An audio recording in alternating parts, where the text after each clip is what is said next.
स्वागत है आपका डिकोडिंग क्राइम चैनल पर। आज हम डिकोड करने वाले एक ऐसा केस जो शिमला की वादियों को हमेशा के लिए दागदार कर गया। ये कहानी है एक 4 साल के मासूम बच्चे की जिसका नाम था युग गुप्ता, एक अमीर बिजनेसमैन का इकलौता बेटा, जो 14 जून 2014 को अपने घर के बाहर खेलते खेलते अचानक से गायब हो गया था। और ये वो दिन था जब शिमला में हल्की हल्की बारिश हो रही थी और राम बाजार की गलियां हमेशा की तरह चहल पहल से भरी थी।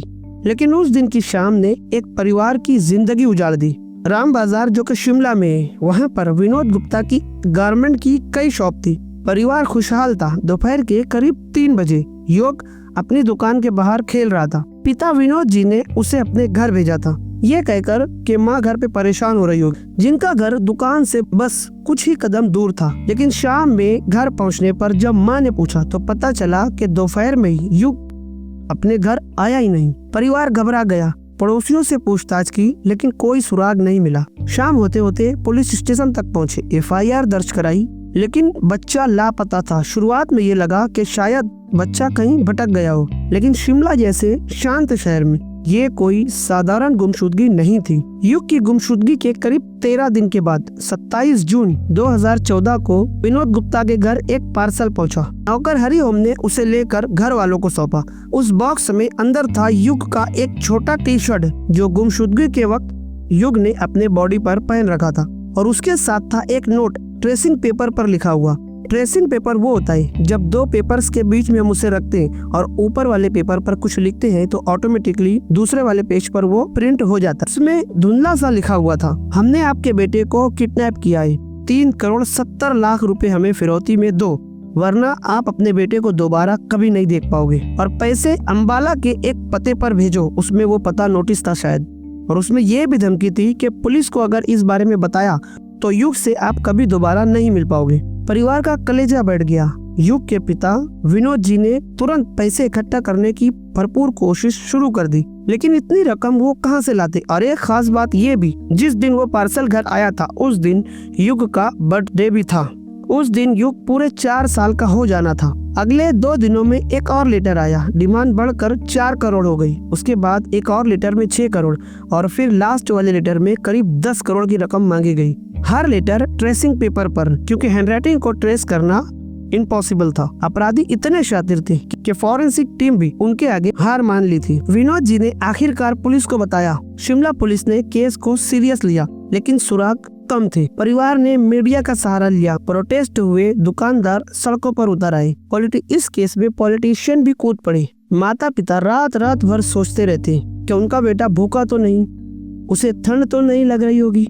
लेकिन सच्चाई ये थी कि 21 जून को किडनैपिंग के 7वें दिन ही युग को मार दिया गया था। लेटर मौत के बाद भेजे गए, सिर्फ लालच पैसों का। 2014 से 2016 तक 2 लंबे साल बीत चुके थे। युग के परिवार की उम्मीद धीरे धीरे मुरझा रही थी, लेकिन उस समय शहर में एक नया संकट मंडराने लगा था। शिमला के राम बाजार इलाके में अचानक जॉन्डिस का प्रकोप फैलने लगा। पीली त्वचा, थकान, बुखार, इन सारे सिम्टम के हर घर में लोग पाए जाने लगे। सरकारी आंकड़ों के मुताबिक 1000 से ज्यादा केस दर्ज हुए और कई मौतें भी हुई। डॉक्टर चिल्ला रहे थे पानी दूषित है, लेकिन नगर निगम के अधिकारी अपनी सफाई पेश करते रहे। हम हर 6 महीने में टैंक की सफाई करते हैं, सब ठीक है। विनोद गुप्ता का परिवार भी प्रभावित हुआ था। वो रोज वही पानी पीते थे जो 22,000 घरों में सप्लाई होता था। करीब 25,000 लोगों तक वो पानी पहुंचता था। लेकिन किसी को शक नहीं हुआ कि इस महामारी की जड़ में एक मासूम की लाश दबी है। जॉन्डिस रुका तब शहर ने सांस ली।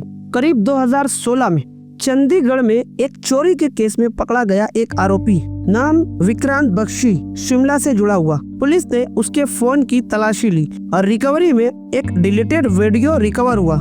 वीडियो सिर्फ 60 सेकंड का था, लेकिन रूह कपा देने वाला था। वीडियो में एक 4 साल का बच्चा हाथ पैर बंधे और चेहरे पर चोट का निशान, रोते हुए चीख रहा था, पापा मुझे बचा लो, ये अंकल मुझे मार रहे हैं। आवाज युग की थी। वो वीडियो देखने के बाद पुलिस का दिमाग घूम गया। ये वही बच्चा है 2 साल पहले गायब हुआ युग। विक्रांत ने शुरू में तो इनकार किया, लेकिन वीडियो ने उसे तोड़ दिया। पूछताछ में नाम आया चंद्र शर्मा का, जो युग का पड़ोसी था, और एक नाम और तेजिंदर सिंह। चंदर जो फॉरेंसिक की पढ़ाई कर चुका था, वो इस केस का मास्टरमाइंड था। उसी ने प्लान बनाया था कि ट्रेसिंग पेपर पर नोट लिखा जाए ताकि फॉरेंसिक में हैंडराइटिंग ट्रेस न हो। विक्रांत की गिरफ्तारी के बाद चंद्र शर्मा और तेजिंदर भी फंस गए। इन्होंने कबूल कर ली ये सब चंद्र का प्लान था। पड़ोसी होने का फायदा उठाकर सिर्फ पैसों की लालच में उसने 14 जून को युग को चॉकलेट के बहाने ललचा कर उसके घर से करीब 1 किलोमीटर दूर किराए के एक फ्लैट में ले गया और वहाँ शुरू होती है युग की यातनाएं। एक 4 साल का बच्चा भोला भाला चंद्र ने उसे पेप्सी में शराब मिलाकर पिलाई और नशे में धुत कर दिया। फिर कोल्ड ड्रिंक की बोतल से उसे बुरी तरह से पीटा। अब आपको ये लग रहा होगा कि वीडियो में चेंजेस कैसे हैं। वो उस दिन टेक्निकल इशू की वजह से वीडियो कंप्लीट नहीं हो पाई थी। खैर, इसको इग्नोर करते हैं। हाथ पैर बांधे बेड बॉक्स में बच्चे को बंद कर दिया। बच्चा चीखता रहा लेकिन दीवारों से उसकी बाहर आवाज न आई। 21 जून को जब रैंसम की रकम न मिली तो उसका गला दबाकर उसे मार डालने की कोशिश की। अधमरी हालत में बच्चे को उठाकर पत्थरों से बांधा और नगर निगम की वाटर टैंक में उस बच्चे को पानी में फेंक दिया। वो टैंक जो 12,000 लीटर पानी अपने अंदर रखती थी और उस टैंक के डोर में कोई भी लॉक नहीं लगा था। 2 साल तक लाश वही सड़ती रही, पानी दूषित होता रहा। 2016 में जब तीनों ने ये एक्सेप्ट किया तो पुलिस टैंक पर पहुंची। टैंक में उतरकर सर्च कर अंदर कीड़े और हड्डियों का ढेर मिला। साफ सफाई के बाद बरामद हुई युग की खोपड़ी, हाथ पैर की हड्डियां। डीएनए टेस्ट से ये मैच हो गया कि ये वही मासूम था। परिवार टूट गया। विनोद जी ने कहा, हम उसी पानी को पीते रहे जो पानी हमारे बेटे को घुलता रहा। नगर निगम की लापरवाही यहाँ पर उजागर होती है। हर 6 महीने में सफाई का दावा, लेकिन 2 साल में कुछ भी नहीं। जॉन्डिस से करीब 1000 से ज्यादा केस हुए और कई मौतें भी, सब उसी टैंक के पानी की वजह से हुआ था। ट्रेसिंग पेपर से हैंडराइटिंग को मैच करने की कोशिश की गई लेकिन फॉरेंसिक रिपोर्ट में गड़बड़ी हुई। चंद्र जो खुद एक फॉरेंसिक का जानकार था, उसने एक परफेक्ट प्लान बना चुका था। वो खुद को NHRC को एक्ट्रेस बताकर परिवार के साथ घूमता रहा, पुलिस के हर मूव को ट्रैक करता रहा। उसने एक परफेक्ट क्राइम करना सोचा था। 2018 में शिमला के एक शस्त्र न्यायालय में तीनों आरोपी चंद्र शर्मा जो इस केस का मास्टरमाइंड बताया गया, विक्रांत बख्शी टॉर्चर करने वाला और तेजिंदर बॉडी को डिस्पोज करने में मददगार, ये तीनों कटघरे में खड़े थे। सबूतों का ढेर था। वो 60 सेकंड का वीडियो जिसमें युग था और इन तीनों का कबूलनामा, डीएनए में मैच हुई वो हड्डियां, ट्रेसिंग पेपर से हैंड राइटिंग का अंतिम मैच। ये सब स्पष्ट हो गया कि अपराधी यही थे। जज साहब ने 3 बार अपनी कुर्सी से उठकर अलग अलग अपराधियों को अलग अलग सजा सुनाई। एक 4 साल के बच्चे को शराब पिलाकर नशे में धुत किया, कोल्ड ड्रिंक की बोतल से उसे बुरी तरह से पीटा और गला दबाकर उसे मारा और अधमरी हालत में उसे जिंदा पत्थर बांधकर पानी के टैंक में फेंका। जज साहब ने यह कहकर कहा कि ये तीनों समाज के लिए एक खतरा है। ये कहकर वो इन तीनों को फांसी की सजा दी गई। युग के परिवार ने आंसुओं में राहत ली। देर से ही सही, लेकिन हमारे बेटे को कहीं न कहीं इंसाफ तो मिला। लेकिन अपराधियों के माँ बाप भरी कोर्ट में गिड़गिड़ाने लगे, जज साहब हमारे बेटे गरीब हैं, हमारा देखभाल करने वाला इनके सिवा और कोई नहीं है, इन्हें कम सजा दी जाए। लेकिन जज साहब ने साफ कहा, ये बहाना नहीं चलेगा। चंद्र का अपना एक बिजनेस है, विक्रांत जो खुद एक कैब ड्राइवर है और तेजिंदर भी एक संपन्न परिवार से है। सुधार की इसमें कोई गुंजाइश नहीं। ये कहकर जज साहब ने अपनी कुर्सी छोड़ दी। अब आप लोगों को बताऊं कि जब भी कोई निचली अदालत में किसी को फांसी की सजा दी जाती है तो उसे अप्रूवल करने के लिए उस स्टेट की हाई कोर्ट में उसे भेजा जाता है। यहाँ भी वैसे ही हुआ। केस हाई कोर्ट गया। कोविड की वजह से सुनवाई रुक गई और भी देखते देखते ये केस करीब 9 साल तक का चला। 9 साल जेल काटने के बाद 2025 में अक्टूबर में ये फैसला आया। हाई कोर्ट ने सुप्रीम कोर्ट के बच्चन सिंह और स्टेट कोर्ट के 5 पॉइंट का हवाला दिया कब किसी को फांसी देना है। नंबर 1, जब सबूत साफ साफ आरोपी की तरफ इशारा करता हो बिना डाउट। नंबर 2, सबूतों की चेन कनेक्शन हो। नंबर 3, अपराधियों में सुधार की कोई गुंजाइश न हो। Number 4, confession Indian evidence act धारा 27 मजबूत हो। और नंबर 5, लास्ट सीन थ्योरी साबित हो। हाई कोर्ट ने कहा कि सबूतों में गंभीर खामियां हैं। पहला, सबूत साफ नहीं। हैंडराइटिंग एक्सपर्ट ने पहले ये रिपोर्ट दी कि ये ट्रेस नहीं हो सकता, फिर क्लिप करके चंद्र का नाम जोड़ दिया। दूसरा, चैन टूटी। किडनैपिंग 14 जून को और हत्या हुई 21 जून को, लेकिन पहला लेटर 27 को क्यों? 13 दिन का डिले क्यों? हत्या के बाद भी रैंसम क्यों? ये डाउट पैदा करता है। तीसरा, सुधार की इनमें गुंजाइश है क्योंकि हाई कोर्ट में जेलर का बयान आया था। तीनों का बिहेवियर अच्छा है।